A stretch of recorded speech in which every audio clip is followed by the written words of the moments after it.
Connecticut isn't known as a hurricane state, but just because hurricanes are rare doesn't mean a Category 3 or higher storm can't and won't hit the state.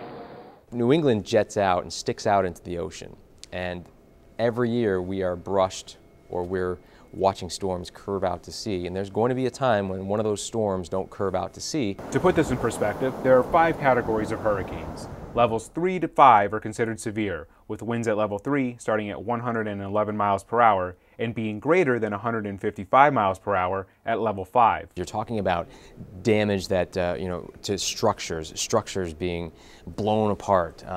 Category 4, Category 5 hurricanes have been known to wipe towns off the map. And there's a precedent to look at for this. In 1938, a Category 3 storm made landfall in Milford, Connecticut.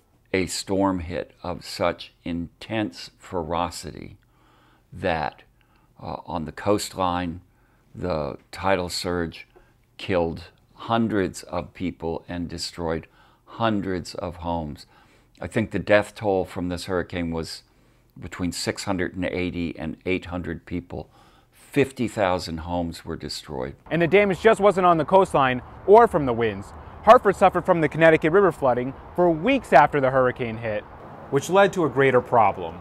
Cities handle their waste products, sewage and things, by dumping them into rivers. They used to do it without question. So when you get a period of great floods, what you get is sewage overflows, and the water that pours into the streets when there's a hurricane flood is filled with fecal matter and very bacteria laden, very disease laden. Though 1938 was the last Category 3 hurricane to hit the state, Connecticut has been struck by a few Category 1s and 2s since. This includes the twin hurricanes in 1955, which came just days apart and flooded all of the state's major rivers. More recently, in 1985, Hurricane Gloria caused major damage in the state, especially in the city of New Haven. And while this is all history for now, you can bet it will be a part of the state's future too. It will happen again, whether it's this year, next year, 30 years, it will happen again, so we have to be prepared for it. And in the next segment, we'll explore how prepared Connecticut is. For Quinnipiac University, I'm Adam Chiara.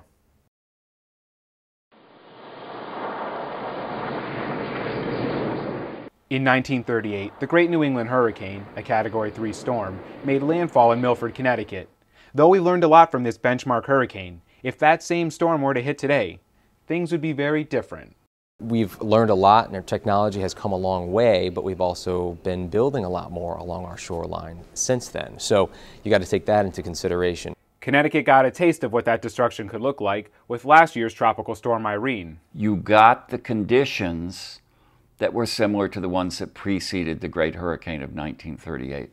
Just lots of saturation, lots of water, lots of wind damage. While Irene caused damage, it could have been a lot worse, especially in the city of New Haven. But what helped were the steps the city took to be prepared, which all starts here, in New Haven's Emergency Management Operations Center. We actually started a week before Irene made landfall with calling all of our troops together, making sure everybody knew the plan. We have an emergency operation plan that we put into place about 5 years ago. Of course, we update it every year, but we want to make sure that all the department heads, all of the emergency responders, all know what the responsibilities are. So we brought everybody in, ramped up, made sure everyone was on the same page. This summer, New Haven, along with Connecticut's other municipalities, even had a statewide training to prepare for what to do when the big one hits. And it was to make sure that all of the municipalities throughout Connecticut were prepared, that in fact that they can open their emergency operations center. They can call all their people into a unified command. They can do the important things like communicate, like make sure that we know what to do. Still, there's only so much a city or the state can do.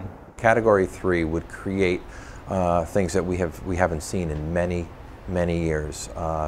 Storm surges, elevations of water would create a catastrophic event for the city of New Haven. But if that were to happen, there are things everyone should do and know to be prepared. In the next segment, we'll tell you what those are. For Quinnipiac University, I'm Adam Chiara.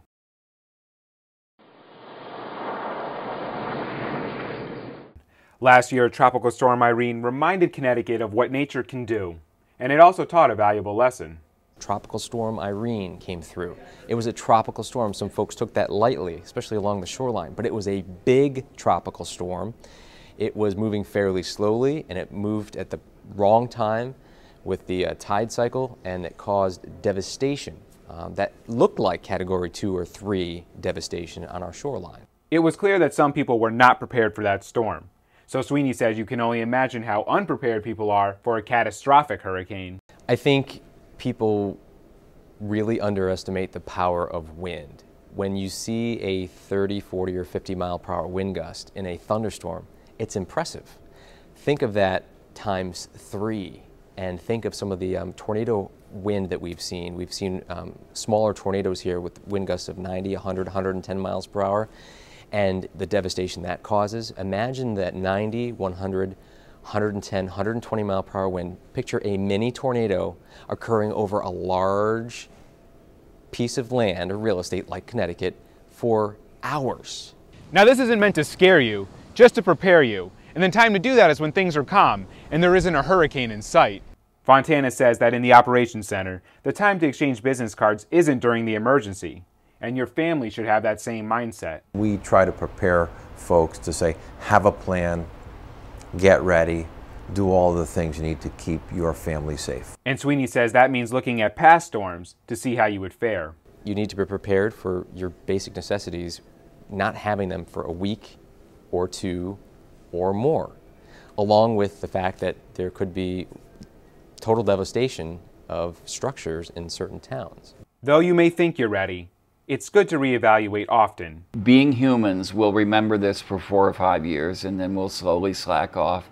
And then when the next one hits, 10 or 15 or 20 years down the road, we'll learn the lesson again. So make sure you go over your hurricane plan, check that emergency kit, and remember, you can't over-prepare enough for Mother Nature because Mother Nature is sometimes unpredictable. So you got to prepare for the worst. To make or review your plan, visit ready.gov/hurricanes. And make sure to check out the next segment to see what your emergency kit needs.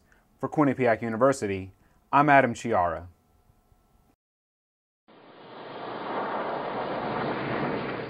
Thank you for watching this last segment of Connecticut's Next Big Hurricane. I'm Adam Chiara. As you can tell, we're doing a segment in a basement, and that's for a reason, because the safest place to usually be during a hurricane is in the lowest level of a house. But before we get into that, I want to talk about an emergency plan and what should be in your emergency kit. Now, all this information can be found on ready.gov/hurricanes, but let me give you a quick overview. The most important thing to do with an emergency plan is to have it prepared well before the threat of a hurricane even strikes. In your emergency plan, you should have communication, and everybody in your family should know what the strategy is. That means you should all have a meeting together and have a written down plan that everybody has that knows what to do if a hurricane or an emergency strikes. Again, these tips can be found on ready.gov/hurricanes, but let me give you one that I thought was important. Having a third-person relay point in case of an emergency. What I mean by this is, let's say we're all in Connecticut and you have an uncle or a friend, a family friend in Texas. Make that person the relay person, not someone in your family. Because during a time of an emergency or hurricane, everybody's going to be chaotic. If you have 6 individuals in your family calling each other, trying to coordinate and relay, and they're all in the emergency, it's going to be very hard to do. What you want to do is have a third person, a third party, outside of where the emergency is that can take and relay. Everybody calls that person, they can take this information, find out, make sure everyone's safe, and then call everybody back and relay what they know and if there isn't a problem. That was one quick tip. In either case, you can find more of what to do during to prepare an emergency plan on ready.gov/hurricanes, but the most important part is to have communication, have everybody in the family sit down together, talk about it, and have a written plan. Let's talk a little bit about the emergency kit now. Your emergency kit should be in the place that you're all going to meet during an emergency. And for hurricanes, it's usually a basement, like I said earlier. Now, it might not always be a basement because let's say your basement floods during the times of just a regular rainstorm.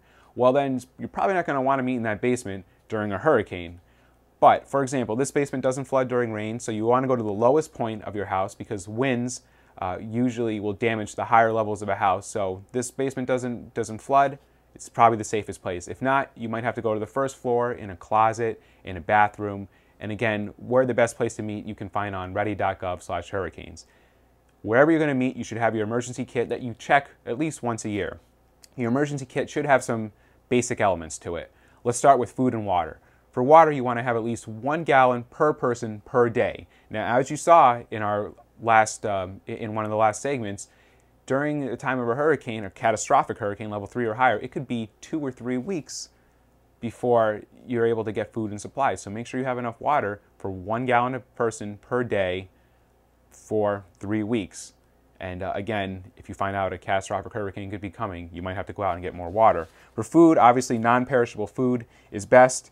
You know, I think protein bars, cereal, things that aren't going to go bad are good to store. You also want to make sure you have a radio. And with that radio, obviously, a radio that takes batteries, because you might not be able to have electricity, but you want to have a radio with batteries and plenty of spare batteries downstairs in your lowest point of meeting. You also want to have just a first aid kit, basic first aid kit. You can get one of these at CVS, grocery store, wherever, but just to make sure that you have those Band-Aids, those bandages, it's something to clear wounds, just in case. You always want to keep that in your emergency kit. Along with that, hand sanitizer to disinfect, and along with the sanitation theme, something that you might not think of that you're going to need, garbage bags. Make sure you have plenty of garbage bags, because again, you could be down here for weeks. You want to stay sanitary while you're down there. And of course, like I was saying before, there might not be electricity, so you may not have light. So of course, something that's basic, but you just want to make sure that you remember to have is a flashlight. Now I have this one here. It's a flashlight that comes packaged with batteries. Again, never can have too many batteries in a time of emergency, so keep that flashlight. Something that I thought was interesting that you might might not think that you need is a whistle. Now, this whistle can be used if you know, you get, let's say, God forbid, barricaded in the lowest point and you need help, and there's rescue workers out there. Maybe your voice is kind of strained. You're going to want to whistle for help. So that's something that I thought was key that most people probably don't think of. Another thing that I thought was key that most people don't think of is having your documents with you. And what I mean by documents is birth certificates, insurance plans, contact numbers, you know, things that you're going to be able to have in case your house is, again, God forbid, destroyed. You're going to want to have this because you're going to have to start making calls right after the emergency. So keep all these important documents downstairs, copies of these documents with you as well. To back up a little bit with the non-perishable food, if you do have cans, can opener, a manual can opener, something important to keep that you might not think of. And another thing is tools. If your utilities are shut off, you might need to turn them back on or turn them off or whatever the case may be. You're going to want tools. And something else that two items I didn't think that you might think of that you will need is duct tape, because it can be used for, as you probably know, it can be used for so many different reasons, and it's just good to have some kind of tape. You don't know when you're going to have to secure or tape something up. And also a cotton shirt, or in this case a bandana. If something gets knocked over and there's a lot of dust and debris, you want to be able to breathe. You want to be able to keep this over your mouth and be able to breathe and still function. So again, those are just the basics. There's more that you might not even think of, like medications. If you take certain medications, it might be good to keep some spare with your emergency kit. Also, if you have baby or baby formulas and diapers, so it depends obviously on your circumstances. But hopefully that this video gave you a quick overview of the kinds of things and start to get you to think about, I really need to focus on preparing an emergency kit. Again, the best way to do that is to go to ready.gov/hurricanes. It will give you a breakdown. It goes into even more detail, like if you need blankets and sweatshirts and things you probably haven't even thought about, and how to prepare and to prepare your emergency plan. I hope this was informative. Again, ready.gov/hurricanes, the best place to go. Thank you for watching Connecticut's Next Big Hurricane. For Quinnipiac University, I'm Chiara.